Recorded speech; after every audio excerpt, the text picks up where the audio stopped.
Hi, this is Lori from GLP-1 Journey in Review. Today we're doing a video in my interview series where we talk to people about their weight loss journey.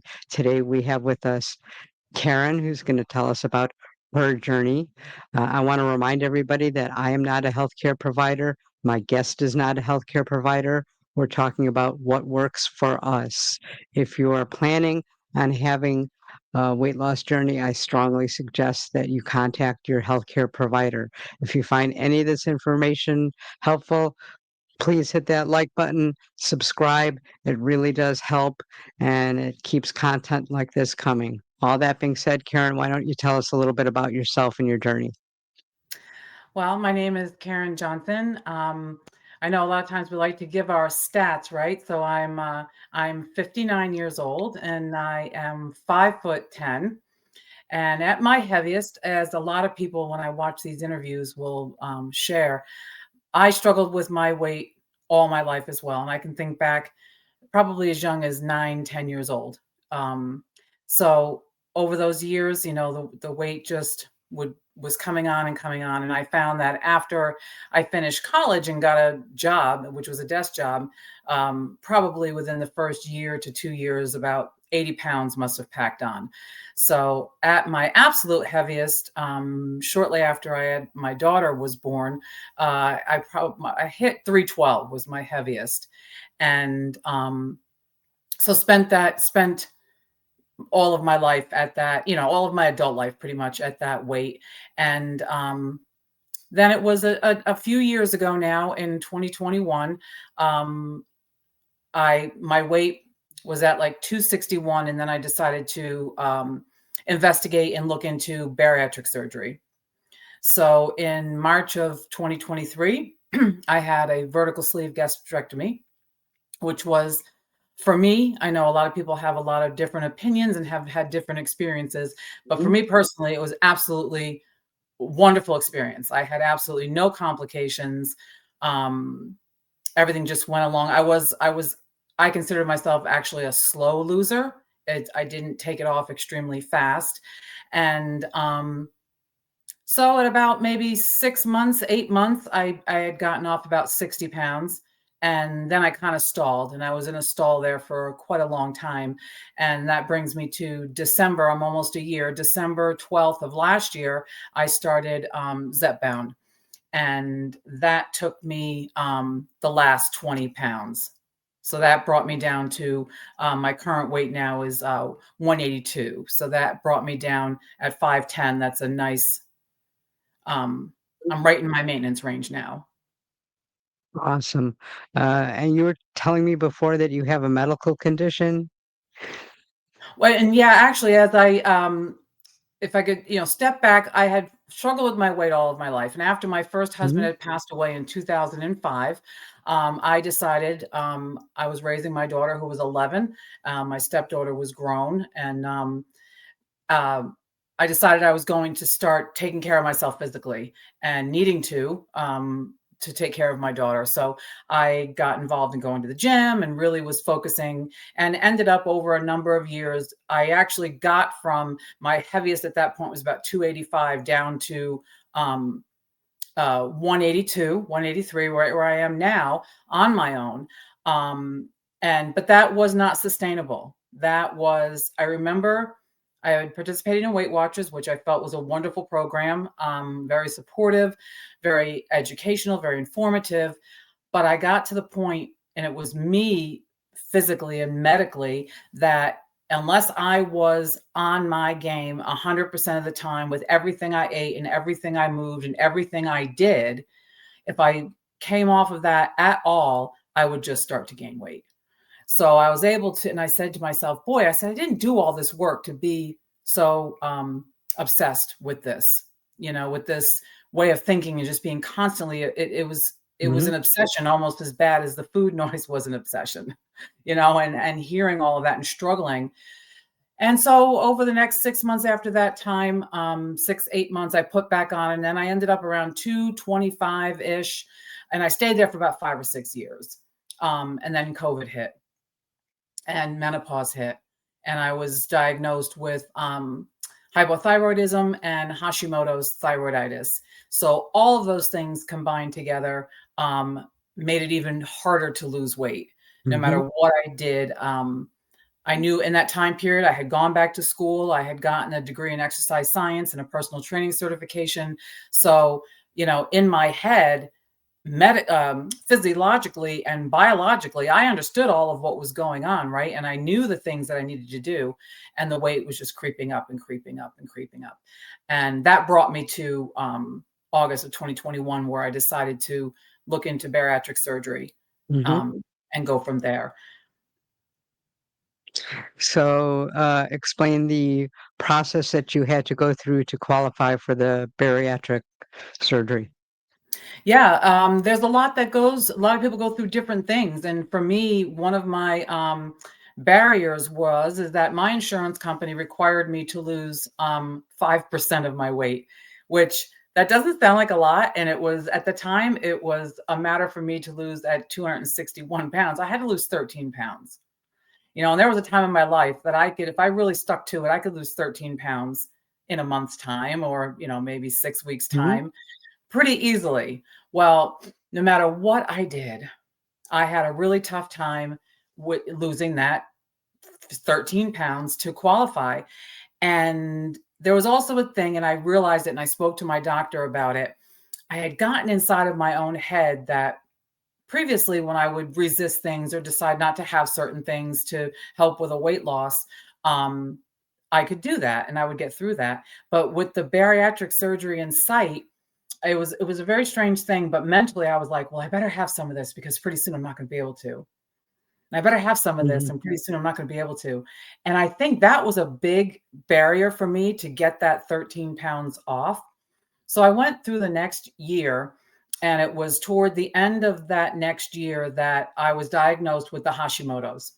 So I started working with my endocrinologist to get my hormone medications dialed in, because if that stuff isn't dialed in, if you've got hormone thyroid issues, it doesn't make any difference for me personally anyway. It didn't make any other difference what else I did. I wasn't Mhm. going to lose weight. So I started dialing in some of those things and taking some of the recommendations to try to help reduce the inflammation. And toward the December of 2022, I remember saying, okay, I'm going to give it another shot. I contacted the surgeon. I said, okay, I'm ready to try this again. And I really pushed and pushed and pushed. And right when I hit that 13 pounds off, I go into the doctor's office, get on the scale. I met my goal. And that very week, the insurance company decided they did not need that criteria any Oh, longer. jeez. So I fought and fought. And so anyway, because he said to me, he goes, you know what? I think it was to inspire me to push. Um, Mhm. I needed to have an upper endoscopy performed before they do the surgery. They like to go in and they like to take a look and see what's going on in your anatomy before they do your surgery. So I think that was a catalyst for me, that when he actually scheduled that for me, he goes, okay, I'm going to schedule this appointment for you now and let's get this done. That really motivated me at that time um, to work even harder to get qualified and get my Mhm. qualification. And, it was also everything in this process, no matter what the timing was, I learned things about myself. Like, I was diagnosed with the Hashimoto, so now I know it, I know what it is. And so when he did the endoscopy, I had a small ulcer. So I had to start taking some medication. I had no symptoms, no nothing, but it was there. And so over the next few weeks, I prepared for that surgery. And March 15th of 2023, I had the surgery.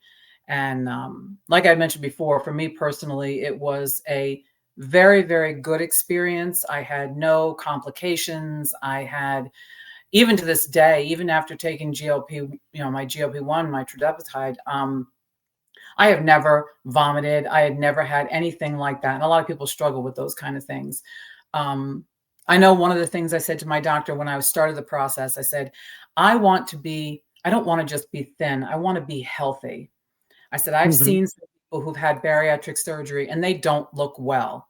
They look gray. Their pallor's not good. They don't, they say they don't feel well. And I says, I don't want that. I said, I want to make sure I do all the things that I need to do to help ensure I get nutrition, my vitamins, all of those types of Hmm. things. So for And which me, surgery did you have again?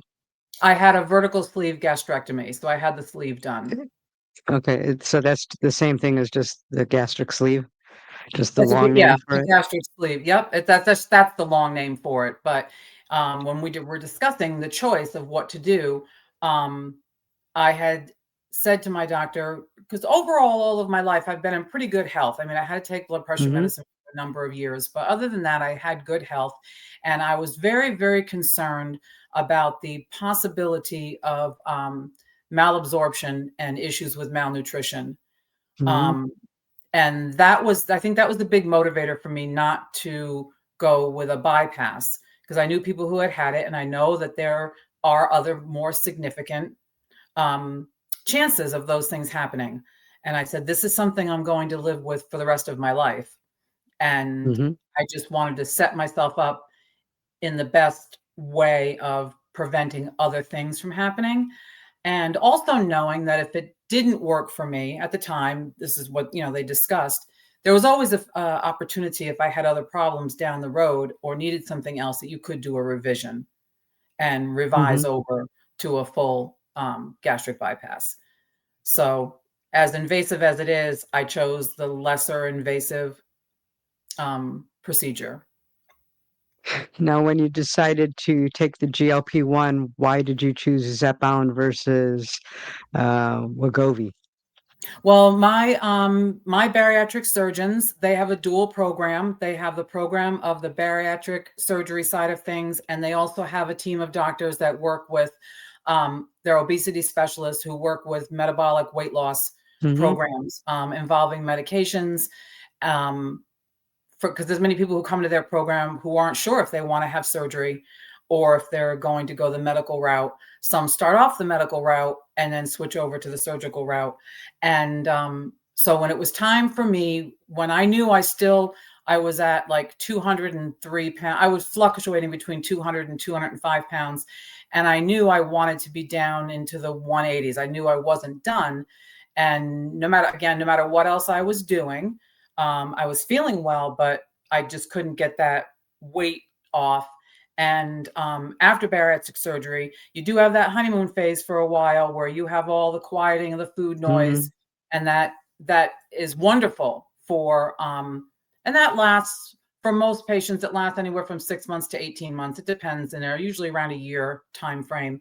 And so for me, it was 23. Okay, so 24 was a year. So I was about 18 months out. So in that time frame, at about a year, I started consulting with the metabolic weight loss team, and I was put on medications, other medications to start with. I started with metformin, and we increased the metformin, and then we added in Topamax, and they worked where the cravings were quieted and the food noise was quieted. But unfortunately, the digestive issues and the Topamax gave Hmm. me a terrible, terrible metallic taste in my mouth that I couldn't get rid of for anything. So when I Hmm. was consulting with them, I said, these aren't working for me. And the gastrointestinal, the diarrhea, that from the metformin at that higher dosage, I said, I can't do this, all the time from going forward. So because I think with my insurance, I had no problem getting my prior approval.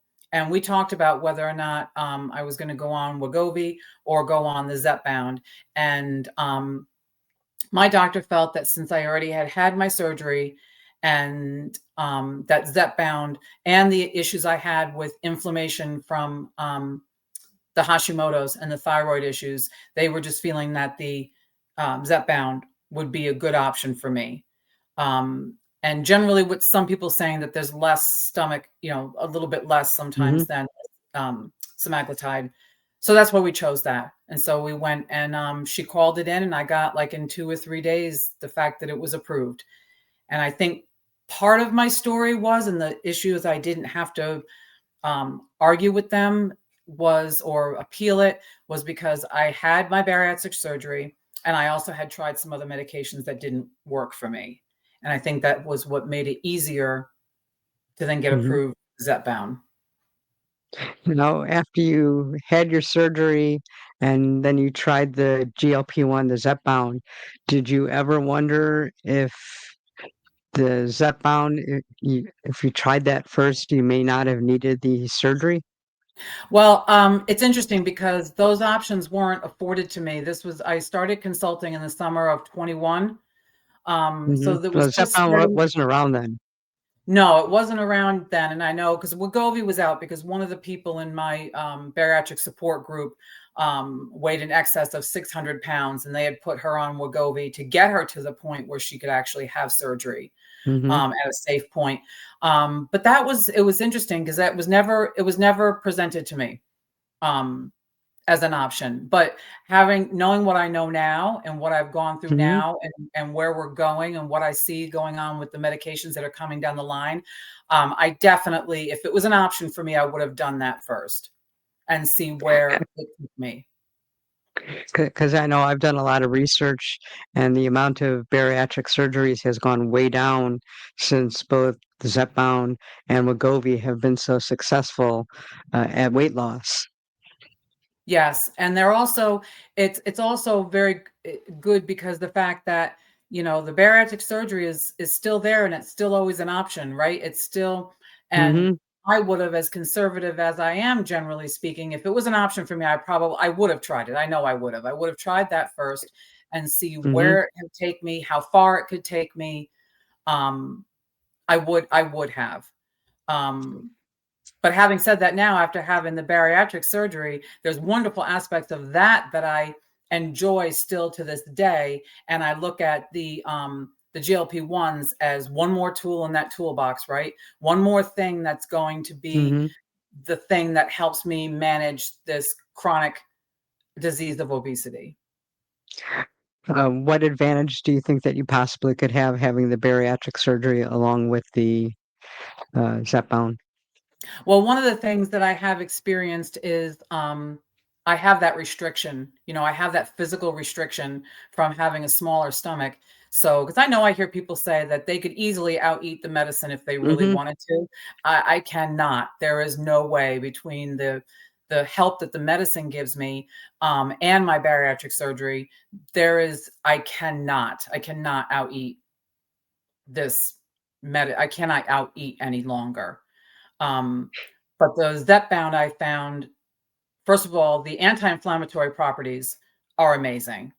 Mm-hmm. And that has been very, very helpful to me. I have taken diuretics because have venous insufficiency in my lower legs, and I would have issues with swelling.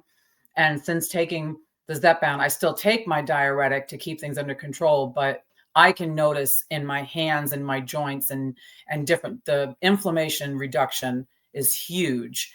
And having the appetite suppression and that satisfaction settle in with the medicine, because like I had said before, like after a while after the bariatric surgery, I mean, I can't out eat the medicine, but I could more frequently eat. Now, with the help of Zepbound, I eat my regular meals. Occasionally, I'll have a snack. It's, you know, even after with the bariatric surgery, you know, I may not be able to eat as much, but I was finding myself eating more times during the day, right? More Having frequently. Correct. Having not had the bariatric surgery and just going by real world experience and people that I see, I've seen people that have had the gastric sleeve lose some weight and actually start gaining some of it back. Do you ever worry about that? Is that where the Zepbound came in, or is that part of the two-part treatment?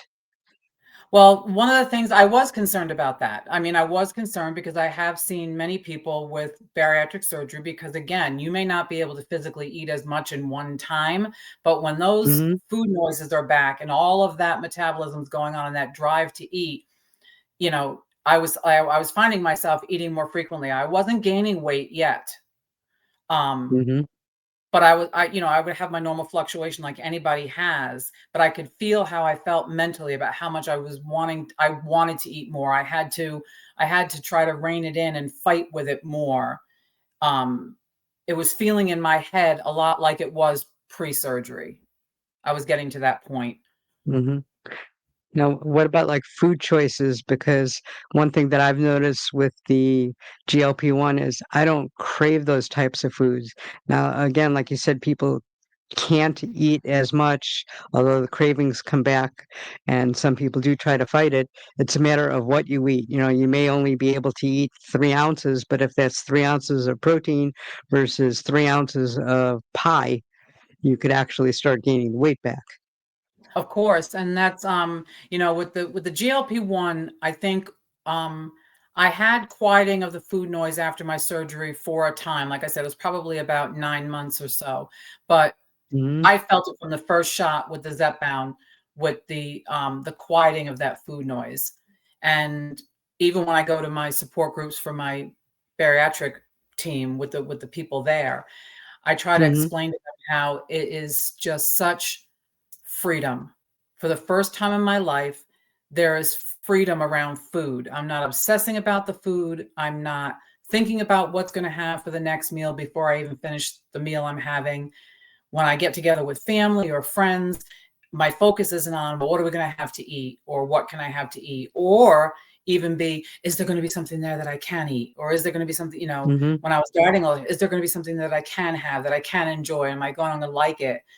I don't have any of that any longer, because for me, when I eat by myself, which is normally my breakfast and my lunch and other things like that during the day, um, I always, even all my meals though, I focus protein first. I'm much more focused now on whole foods, because the Zepbound has helped me not to, well, to crave and desire so many, not that I don't ever have potato chips or a piece of pizza. Hmm. Um, and like when I have dinner with my husband, I cook whatever it is that we're going to have. If it's something that he likes, I don't keep things out of the house any longer. I don't Right. have to do that because I have control Hmm. over that now. But if we go out to dinner and there's something that I want to have for dinner, I order it and I eat a little bit of it and I take the rest home.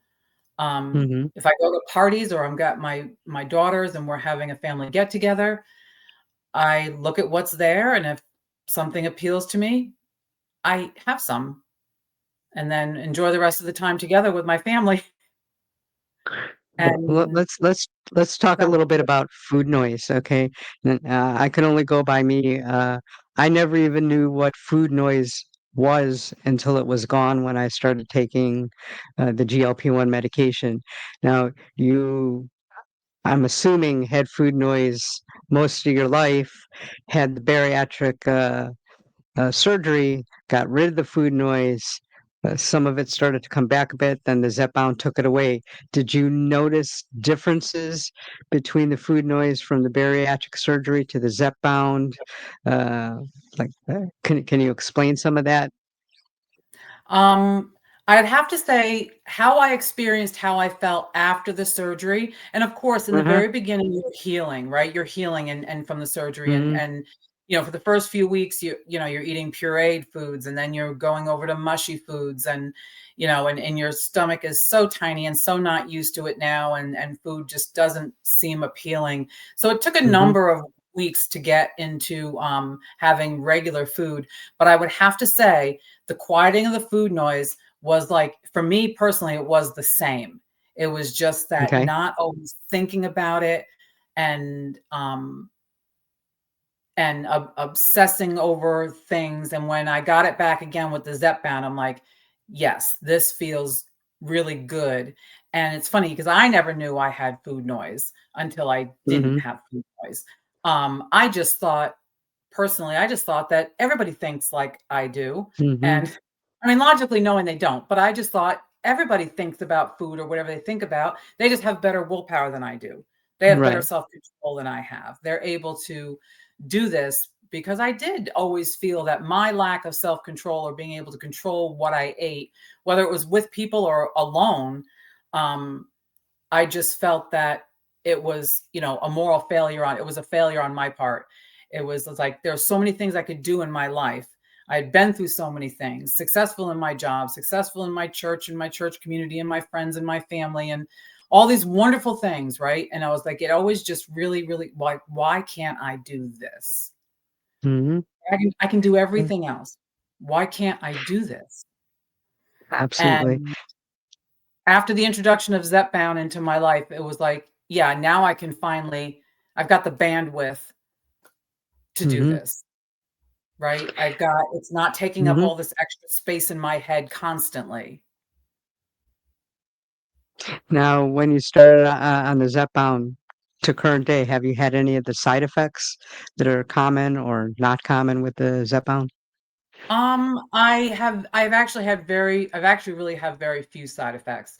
In the Mhm. beginning, I actually had none through 2.5 and through 5 and through 7.5. I really didn't have any side effects. I didn't really start having some side effects until I got to 10.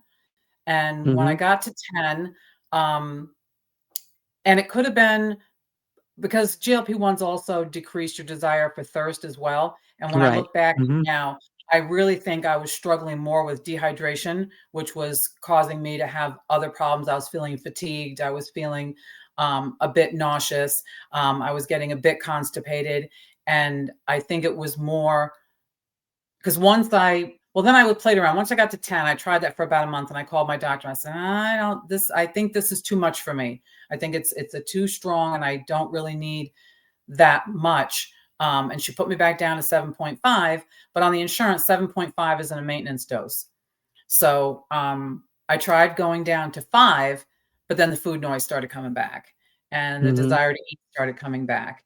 So I went back up to 10 and looked at a bit of what I had been doing and how I had been doing things and kind of nailed down um, that I think I wasn't drinking enough fluids. So I got myself a 40-ounce Stanley and said, you're good drinking at least 2 of these every day.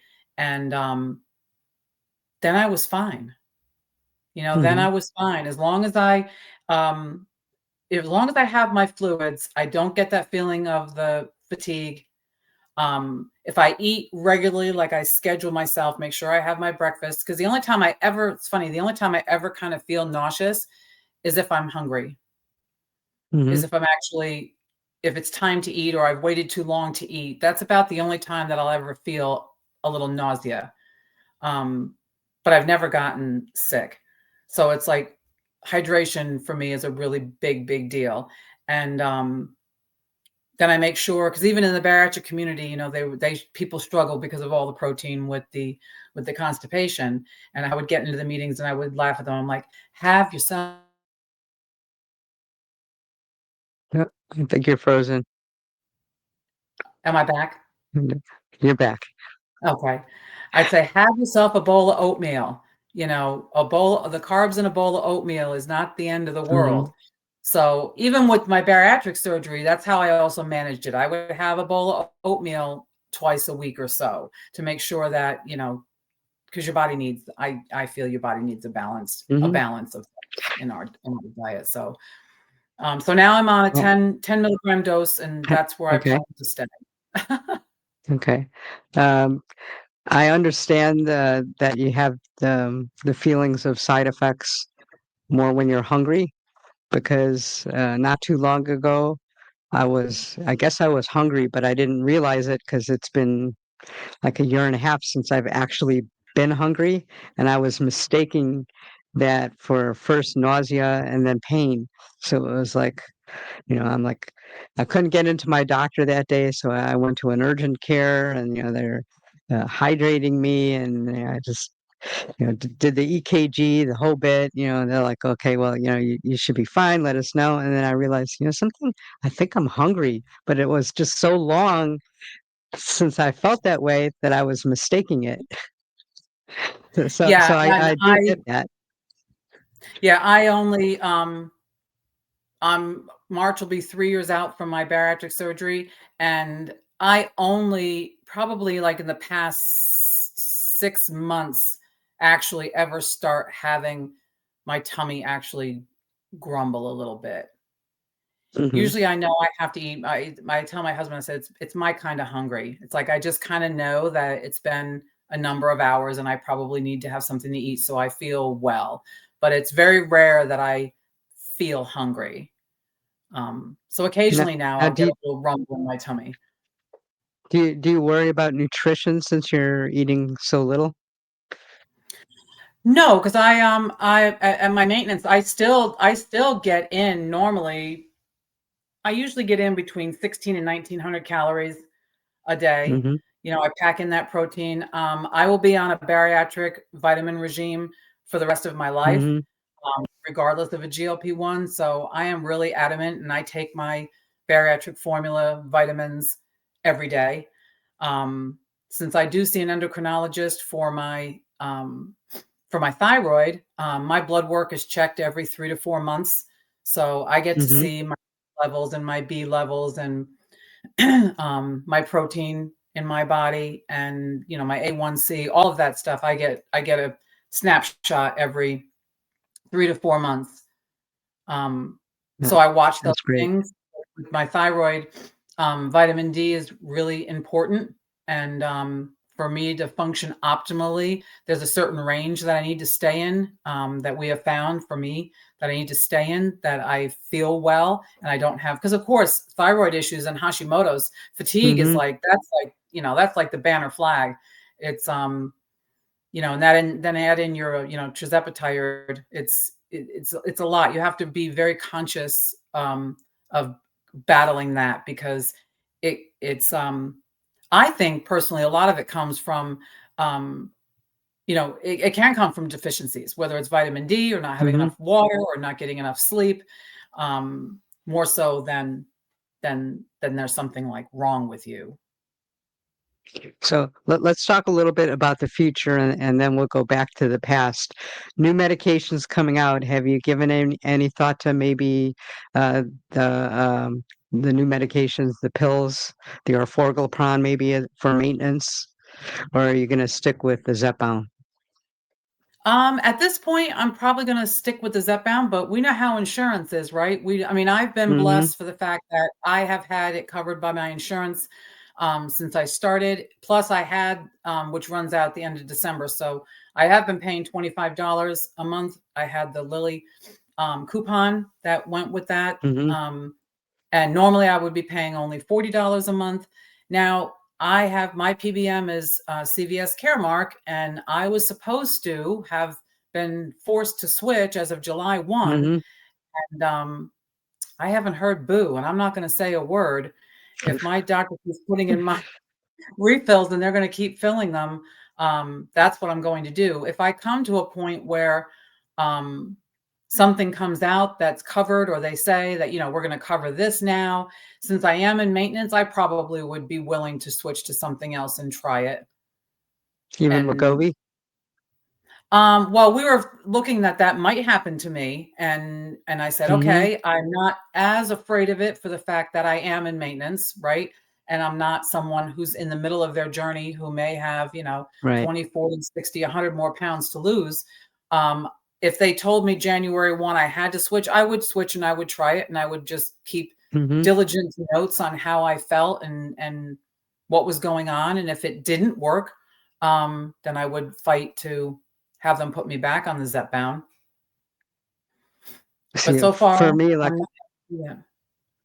For me, I'm in maintenance, so the fact that there's an oral, not that I'm afraid of giving myself a shot or anything, it just sounds like it's an easy thing to pop one of them in your pills daily, and like I said, it may not be as effective, but I'm in maintenance, so I don't care, as long as it takes away the food noise, somewhat controls my eating, and I don't gain or lose weight, you know, why not?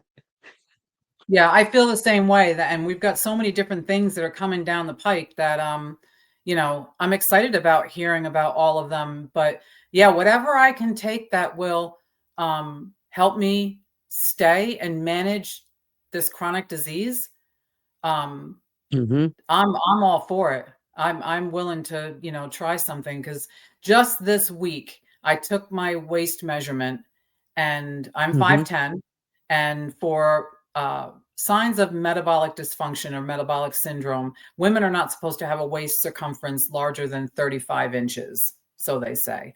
Well, for me, I'm 5'10", so half of that is 35 inches. So I should never be more than 35 inches. And I measured myself this week and I was 34.5 inches.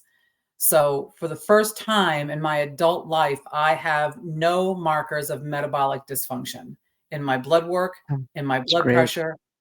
And so I'm 59 years old, and it's the first time ever I'm in a place where, and I just finally got my doctor to, it's a new doctor, to take my fasting insulin test. Every time I would ask for Mhm. one, nobody would do it. They wouldn't do it. Um, and I saw that result in my last blood work just recently, and it was a 6. So it was, she was, when I met with her, she was very happy. She goes, "You have no signs of insulin resistance or metabolic dysfunction at this point." So it's Yeah, worth every shot. that's great. Absolutely. Mhm. So let's say Caremark, which is known to go with Wegovy, makes you go with Wegovy and it doesn't work. And do you think you'd be able to get Zepbound? Would you consider compounding? Would you consider Lilly Direct? Or how would you handle that as far as if you had to go back on it, but insurance wasn't paying? I would definitely, for me personally, I would have to Mhm, definitely look for the most economical avenue. So for me, if that meant leading me to compound, I would do that.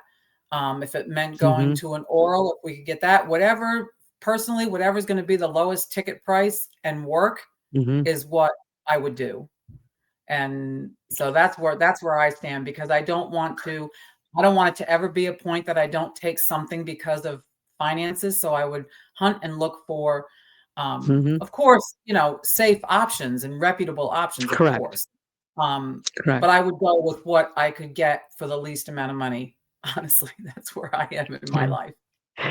Absolutely, no doubt about that. I mean, that's basically what I do because I'm on Medicare and they do not cover any type of weight loss medication. Uh, so let's go back a little. When did you start noticing the obesity in yourself? At what age? I was About. probably 9 or 10 years old. Yeah, 9 or 10 years old. I was young. I can think back to a couple of incidences in school and things. I remember not being able to do in gym class what the other kids could do, and I remember, being tested on things, and also too, I'm very tall, and I always was very tall. Mhm, The boys didn't get taller than me until, like, 11th grade. So, mhm, not only was I, overweight, I was also really tall. So, um, I kinda felt like I stuck out, you know? And then all during my high school years with my girlfriends, I'm like, I never shared clothes or shoes with my girlfriends, or mhm. even with my mom. Uh, never. But, my husband is 6'2" and he's a skinny little twig, and, I laugh because I could finally take a pair of his Wrangler jeans and put them on, and they fit. So, not that I would wear them. So did you do anything in, when you were 9 or in high school as far as diets or anything like that, or just Yeah, I let it know be as it was, or. my mom did not keep a lot of, sweets and junk food and things like that in the house. But just from my background, my brother and I are both adopted, separate biological families. Mhm, And, unfortunately, when I was 4, my brother was 5, our father passed away, and then my mom went mhm, through a number of years of alcohol use and, mm, prescription drug use that was, very hard on her and very hard on us.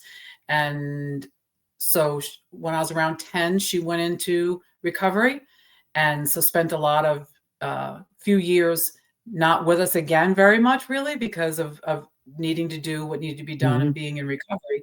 And those were years that food was my friend, food was a comfort.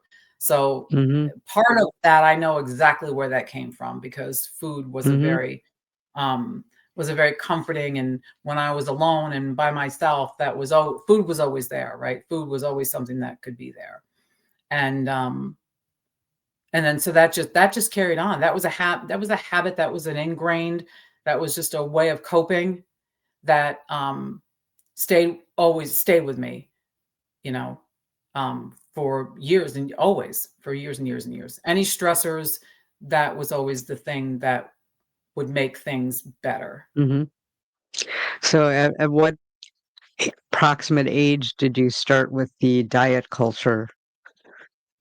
Oh, probably when I was, 14, 15, all these, it's, we hear it from everybody else too. If it came out, we did it, we tried it. Mhm, And I did that too. And when I was in college, I did that. Well, I mean, I was overweight through those years.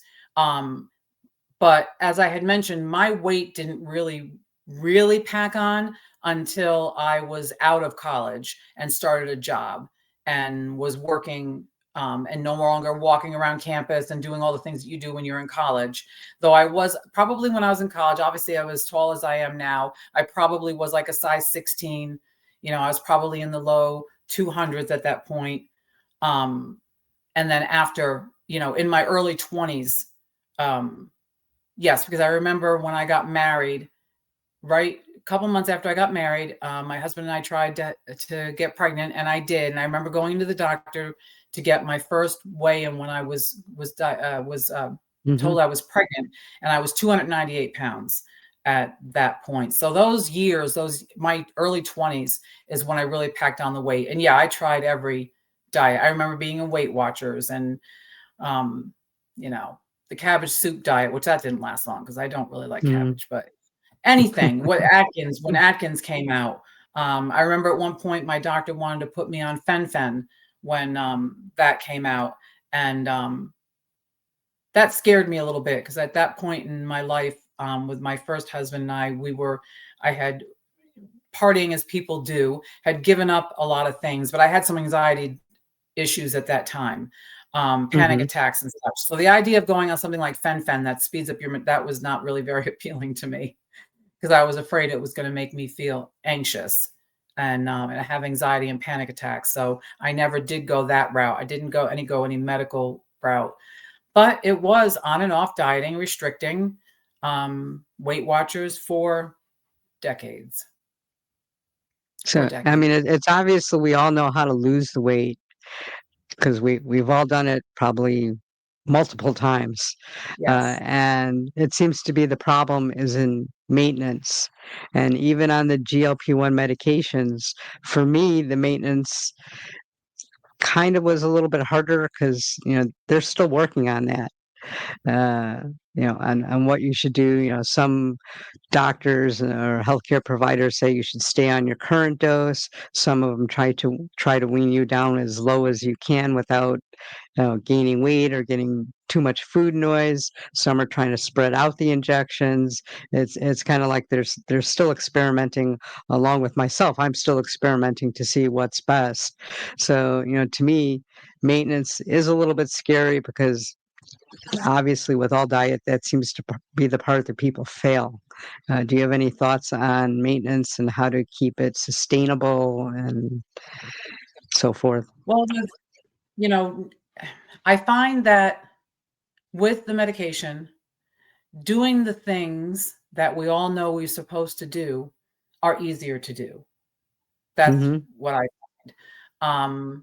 In the evening, if I want to sit down with a cup of tea and a couple of cookies, I'm good with that. I'm not mhm, compelled to eat a sleeve of cookies. Um, right, so I find the medication is so incredibly helpful because it helps me to do the things, to be more motivated, to feel good about doing the things that I know are going to help me, and I see them day after day that they're working. mhm, Um, and I'm not, I think a huge, huge part is just not having that food noise. And mhm, I think the longer that I stay in maintenance, um, I know there's the whole theories, and it's going to take a lot of people who've gone through this process to see if it really. I'm really hoping that at some point, my set point for my weight comes down. Because I've heard many different things about that too, that your body wants to constantly be driving you back up. mhm, Because like when I said, when I was able to maintain and stay like in the 220s for like 5 years. I think that was a place of a set point. And every time I lost a little bit of weight, if I got down to around 200 or 203 or 205 or 2, that drive would come and it would back off as soon as I got back up into the 220s again, 220s, low 230s. That drive to eat, that drive would quiet, because then I was right back to like my body's happy place. So I'm hoping Mhm. that the more time that goes by, my body thinks that this is its happy place and that it's happy to let me stay here. And I really feel the medication is it is a godsend. Would never even have thought we would have had these medications in our lifetime that could, Mhm. really be that piece that lets you stay, doing day in and day out the things are going to be the things that are the most helpful for you. Now, If I topping could off say, what you were saying is, for me, one of the peace of minds that makes me able to stay on track with this medication is that I have absolutely no foods that are off limit. You know, granted, I don't eat pizza every single day, kind of like, or twice a week, 3 times a week like I used to, and I may only have maybe one piece a month. Like, as a matter of fact, I had pizza for lunch today, but it was, cauliflower pizza. It was a very small slice. I knew what was in it, and so forth. But pizza mhm, is not off limits. So it's, like with some of the other diets, those foods are just like off limits forever. And that kind of made me want to stop, you know, this lifestyle change. So, yeah, for me, that's a big help. Now, as far as the food noise, yes, I could maintain this as long as the food noise doesn't come back. But, you know, 2 years from now, if we're still on this medication at my current dose, is the food noise going to come back? I don't know. You know, I do have doses I could go up with, and I am on compounds, so I could play around with it. I don't have to go up a whole dose. I could, just go up a part dose. I could dose split if that's, what helps. So, I probably have a little bit more options than people that are on name brand. But this is part of the maintenance that we don't know yet, because people, yes, you know, I mean, this came out what in 2023. Zepbound, I think, came out. They're just reaching maintenance, or like for me, I in a couple of weeks I'm going to be starting my second year on maintenance. So that's still fairly new. It's somewhat in its infancy. So that mhm, that scares me a little bit, which is one reason why I was thinking maybe the orforglipron, where you take it every day, may be a little bit more steady, but I don't know. Haven't mhm. tried it. It's not out yet. So those are some of my thoughts on maintenance and food noise. Well, I've also found too, in coming into, the YouTube world, because I was never a watching YouTube. I just never did until relatively recently, the last couple of years, particularly the last year since I've started Mhm, GLP-1, and just finding we have just such a wealth of information across the mhm, gambit about all kinds of health and longevity strategies, different things that we were never taught in school. We were not taught. mhm, We have to be taught these things. You have to learn things, or else you're not going to know them, right? And right. over the last 6 months, I've found different people that I've listened, and I'm like, this just makes really good sense. And Mhm, um, like my training and my workouts now, I am older. I can't, mhm, nor should I, especially with a thyroid issue, be going out and hitting it an hour 4 or 5 times in the gym till I'm a sweat angel on the floor. mhm, That's not gonna serve me well. It's gonna throw me into a Hashimoto's flare. I'm not gonna feel well. So learning mhm, different things about how to do my workouts, and of course, um, I've always known resistance training is important. I always like group mhm, classes, so it was hard for me to discipline myself to go into the gym and weight lift because I found it boring. Now, at being almost 60, I look at it very differently now. mhm, And I look at it for the fact my mom is gonna be 89. I see what she struggles with physically, and I'm like, there's different things. And she's always been, pretty good with her health and everything over her years, but I'm like, okay, there's certain things I want to change if I can and live as long as I can, as healthy as I can.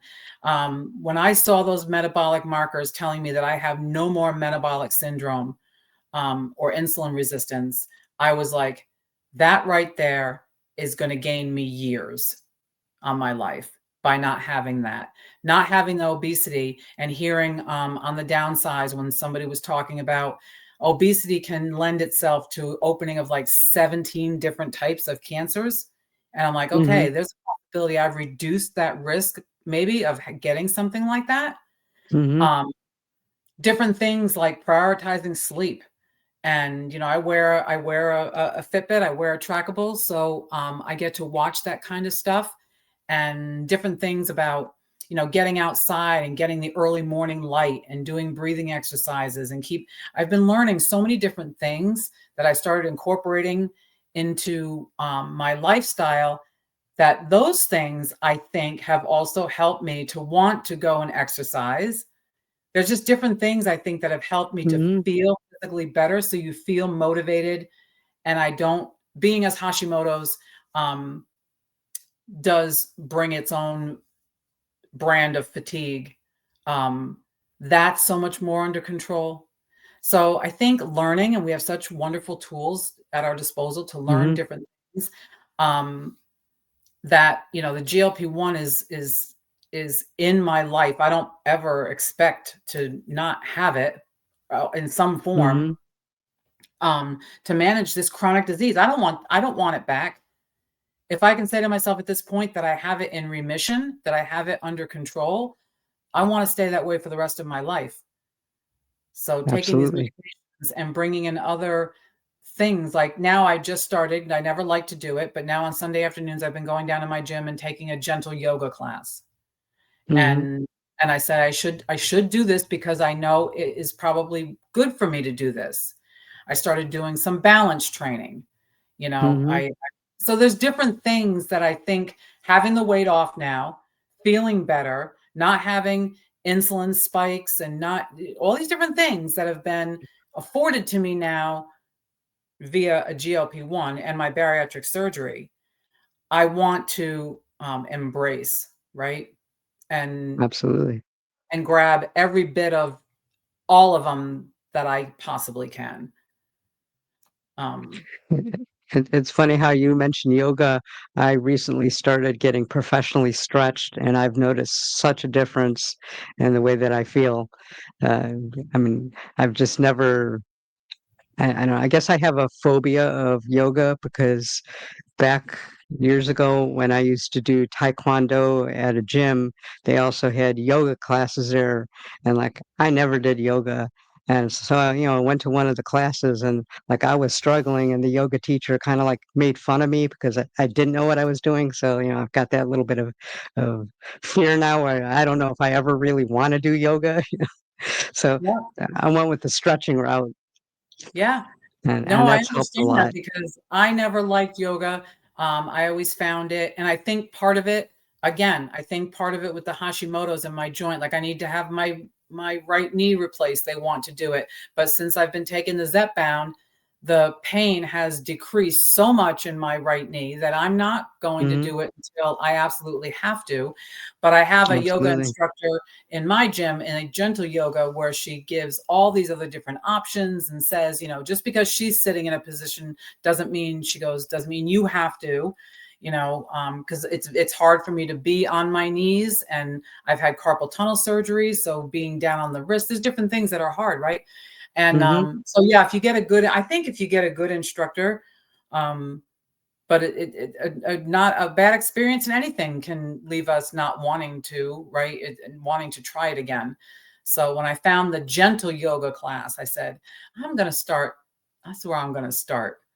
And, you know, It's kind of funny with all the fat shaming that's been done in my life. You think that now, okay, I had yoga shaming. I should be somewhat used to it. well, another thing I just incorporated, which I absolutely love, is I've incorporated sauna into my Hmm. week. I've been getting into the sauna Absolutely. 3 or 4 days a week. And it was so funny, again, just like what you think. It was like, oh, if I go to the gym, I don't want to go downstairs and have to change out of my gym clothes and put on my bathing suit to go into the sauna. And my daughter said to me, Mom, you don't got to put your bathing suit on.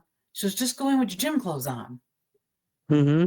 Bring your flip flops and go in with your gym clothes on. And I'm like it was like, aha, a light went on.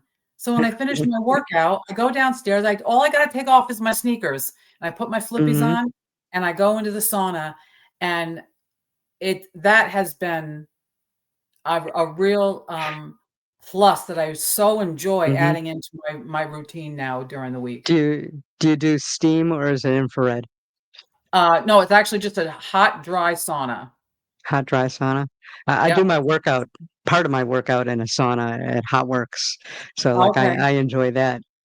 Um, that for some reason, I don't have any muscle cramps or anything, or a lot of the soreness that I used to have doing, because I mainly do HIIT type of workouts in there, and I feel great. Plus, the infrared is good for your skin and so Yep. forth. So.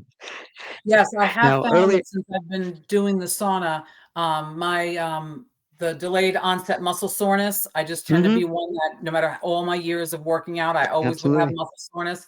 It is greatly diminished by incorporating the Hmm. sauna, I found for me. Yeah. Absolutely. Now, earlier you mentioned YouTube. Now, I find it really curious that a lot of people on my channel and on other people's channels, reading the comments, they'll ask me certain questions before they would ask their doctor. And some of them have recently been to their doctor and they just don't want to discuss it as something with the patient-doctor relationship. Uh, do you have any ideas on how that could be repaired? Have you felt any of that type of bad relationships with doctors? I haven't really felt that I've had a bad relationship with my doctors, but the one thing that I'm experiencing more now, the more that I learn and the more that I educate myself, I make notes. And if there are things that I think could be beneficial to me, like pushing for that fasting insulin, that's one of the things I really wanted that Hmm. test done. I think that YouTube and some of the podcasts that I've listened to have fueled me with information and not just, I don't go by something I've heard just once from one person, but when I hear a theme Hmm.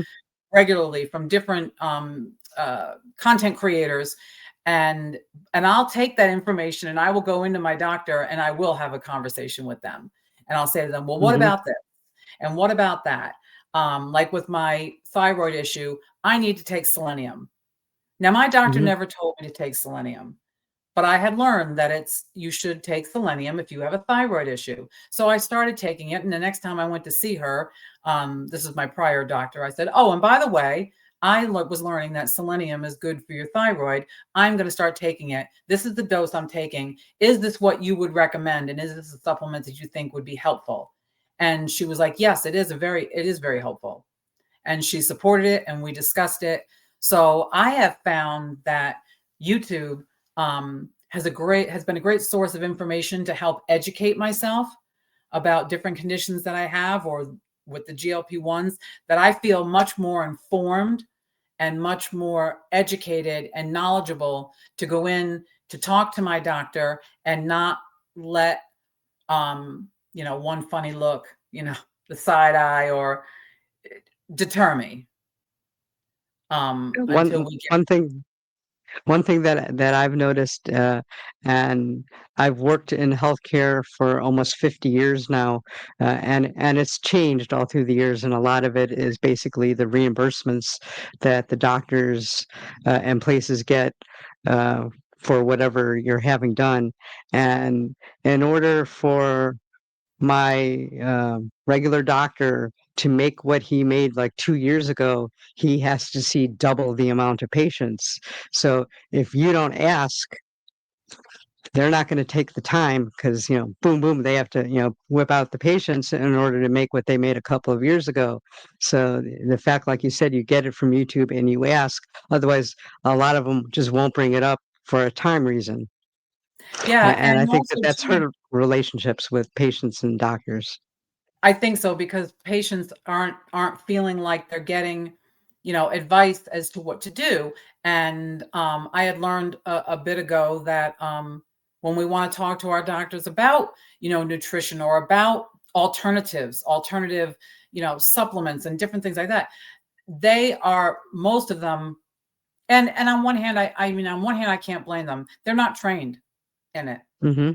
Functional medicine practices, if it's not a functional medicine doctor, if it's your regular allopathic GP, they're not trained in a lot of this. And they've learned, if they're not trained in it, they're not going to talk to you about it. Mm-hmm. They're just not. And I mean, it's their profession. I get it. They can't start talk. They really shouldn't either. They shouldn't give advice on Mm-hmm. something that they're not trained in. So I think a lot of times what that leaves us feeling that we're not heard, or we're not cared about, or, prescribe the next medication. And I don't mean our GLP-1s, but all kinds of issues, in different Right. medications, instead of looking at other things, like really discussing, how is your sleep, or different things, right? But they don't, right? And I know they don't really have the time. Mm-hmm. My new nurse practitioner that I see for my my endocrinologist, she is amazing. I've had 2 appointments with her, one in June and just one recently. I was in there with her probably half an hour, 40 minutes, which is like almost unheard of.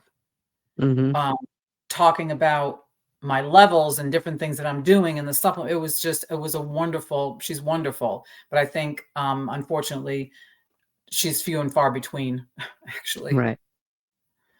Yeah, like I know for myself, when I go to the doctor, and let's say I have a sinus infection, here's your prescription for Augmentum. Uh, if it doesn't get better, let me know. And not like, gee, is there an underlying cause? Why are you getting sinusitis? Once every 18 months or so.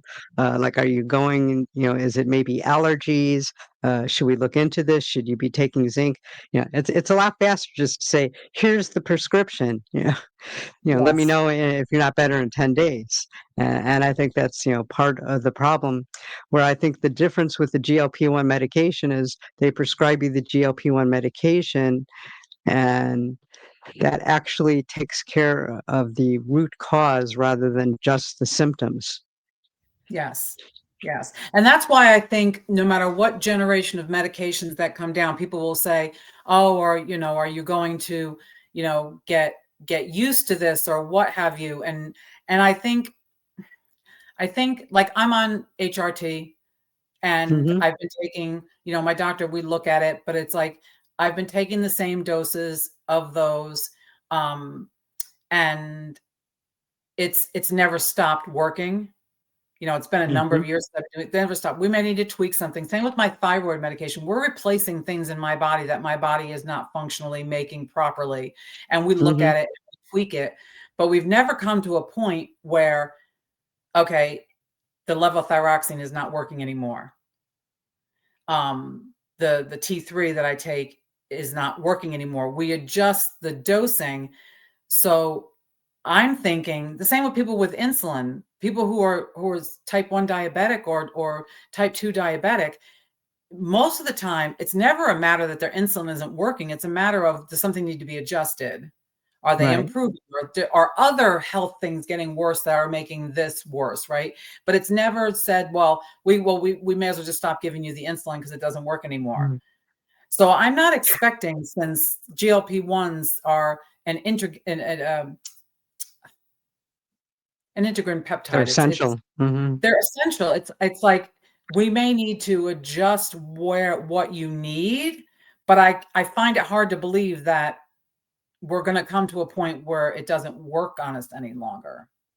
Am I making my am I getting my idea? It could be, kind of like I learned this from JC Calamity Jane. I don't know if you follow her at all, but she's a type 1 diabetic, and they've improved, rather than just giving yourself your insulin shot and taking your blood sugar, they have all sorts of new pumps and gadgets that, measure all different types of things in your body that, like will tweak when and how much you get depending on the current situation. And who knows, maybe they'll come up with something like that for GLP-1. uh, Yeah. dosing or something like that, or, additional peptides to add to it. You just Yeah. never know. Because I don't think I'm ever going to come to a point in my life that I don't need it, because obviously my body does not either produce it or signal it or something, or a combination of the both. It's whacked out, right? It's not working Hmm. properly.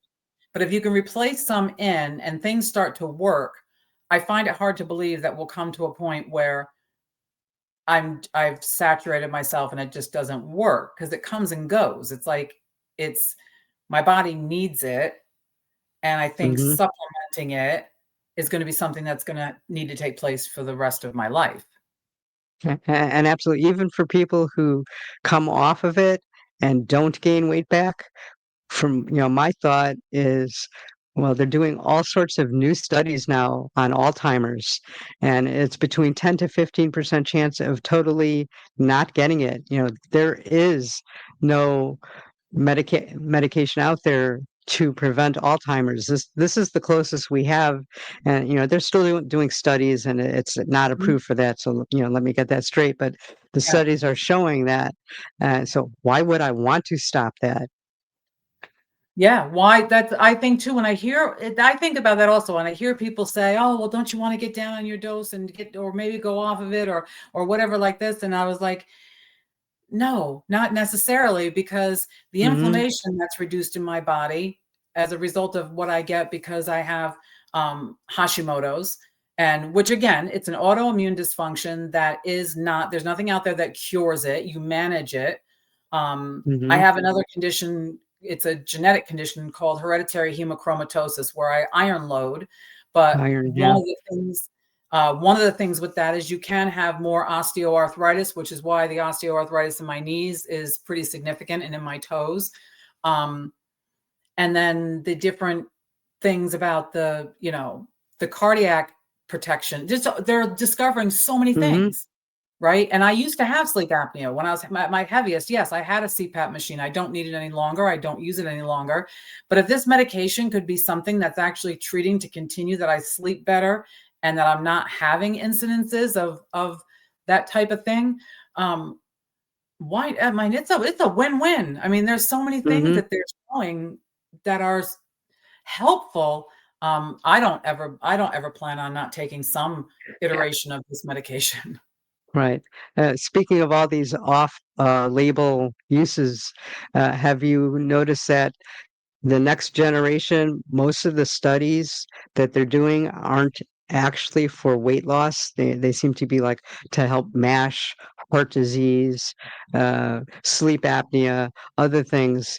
And my personal opinion is that they're doing that for insurance, so that this next generation, when it comes out, they're going to go, "Oh no, this is for this." It's off-label usage is losing weight, so that more insurance companies have to okay it. Yeah, I found too. When I was diagnosed in 2017 with the hereditary hemochromatosis, one of the first things my doctor did was do I did not have a liver biopsy, but I had scans and Mhm. things of my liver, because that Right. It condition affects the liver, affects uh-huh. your liver, your spleen, and your heart in particular. And I did have some MASH, NASH, DASH, Mhm. whatever they want to call it at the time. But I did. I had fatty liver, and Mhm. now and it's been that way for quite a while now, probably since I had my bear and taken the weight off. That all those numbers, all those liver numbers are all normal and in good range. And it's I also would think that yes, this if this medicine is going to be protective to my liver, particularly since I have hereditary hemochromatosis, um, yeah, I mean, it's and it's I have no downsides from it. No, I Mhm. just think I just think it's a wonder medication. It's just a wonderful, wonderful thing that we get to have. And it's funny because we're in this realm now, right? In this world of YouTube and GLP-1s, and we know all the different major content creators, and we follow them, and they've got such great Mhm. information. But when I talk to my family, or I talk to people at work, or just when it comes up, I talked to a woman in the gym the other day there's many people have no idea about Mhm. these medications. They really don't, except for the fact that they can stick it under the umbrella of for a type 2 diabetic, but they don't know anything. It's just because the information is just not out there. Right. So, kinda wrapping things up a little bit and somewhat on that topic, uh, any problems or any thoughts on fat shaming and how that could go away other than more information and more education? I think I think that we're for the first time in our lifetimes, we are gonna see in the next 5 to 10 years a major shift, um, because I think as the information gets out there and more people see people who are succeeding on this medication, um, and having had bariatric surgery or whichever realm it is, seeing Mhm. that they're healthier and stronger, um, and as it starts to unfold and the word gets out, I think we're gonna see major, major changes in our country, of people's health and I people think we becoming are. concerned about their health, and I think we're going to I think once the nugget hits and sticks for the fact that obesity is a disease and not a moral failure, once that gets out there and that is really out there and really understood across the board from medical doctors and shared with their patients and among families and friends, once that actually sticks, I think we're going to see something take off that it's nothing's going to stop it. I mean, never in my life did I think that Starbucks would be having protein coffees, never mind the cost, because that's a whole different subject. And some of these fast food places are rethinking their menus and how they're presenting some of their foods a little Mhm. bit more protein based and calorie based versus, the way it was before. And considering that I think it's like 70% of at least people in America are either overweight or obese. You would think that this shouldn't be such a problem, but yet it is. Yeah, and I think the announcement that just came out last week with Medicare going to cover and that the states, if I remember hearing it correctly, Questionable. the med 10%. It's going to help 10% of the people on Medicare is it of what they're saying. There's nothing in writing yet. These are people's guesstimates and so forth. Yeah, but as that starts to unfold, and then they were talking about also too with Medicaid, if the states opt in, Hmm. that is a whole nother realm of people and a whole nother generation in our country who are economically shut out from these medications. I think it's going to open up. We have the potential of really some opening up some doors and making.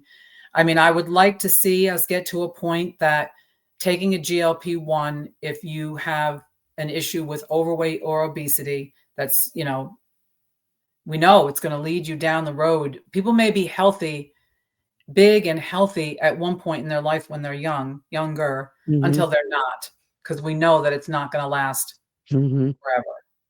And once we can get those doors open and have people, it would be nice to see these medications be available to people as easily as taking a vitamin supplement if that's what Right. is warranted for them, right? So My opinion, I mean, all these pluses that they're finding, kind of like fluoride, put it in the water. I know the next thing you know, we're gonna have GLP-1 in the water, right? Yeah, but it I'm is just it kidding, is people. something. Yeah, but it's something that, it needs to be looked at as critical and needed. If you have something, it's, and make it accessible to people. If you go into the doctor's Hmm. office and you have high blood pressure, the doctor doesn't say to you, "Oh, I want you to exercise and eat like this and don't have that, and I'll see you in 6 months. And if it's not down, I'll give you medication." No, they give you the medication and they say, "I want you to do this, that, and the other thing." If someone comes in with cancer, you don't say, "Oh, well, we have these other, lifestyle changes that you could make, and we'll see if your cancer goes away." No, we treat you for your cancer, and then we say to you, let's invoke some of these lifestyle changes that could help you Right. get better, right? So our issues of struggling with the disease of obesity we need to come to a point where we look at it that way. and Mhm. you take out of the arsenal whatever's going to help the person that they want to take, that they want to incorporate in their life, and then work on the rest of the stuff, right? Because it Absolutely. comes over time. So any closing comments, remarks, or anything, before I let you go? Well, Lori, it was really nice to come in and talk with you. And I think more and more people, we need to share our Absolutely. stories out there because it is possible. I think of myself turning 60 this next year, and, you know, I could live another 30 years or more. Yeah. And Yeah. it seems like it's not that far away, but I think 30 years back, it seems like a long time back. It's a lot of time. And to think that this next 30 years could look so different than my last physically. Absolutely. Yeah, Um, I I want hear you, girl. everybody to I'm gonna be be happy. 68 in a month. Yeah. And I want other people to have that. I want people to be Mhm. able, if they want it, if that's what they want, it should be accessible to anybody who wants it. Mhm. That's the way, I wanna thank you for your time. Very gracious of you. Thank you for this interview.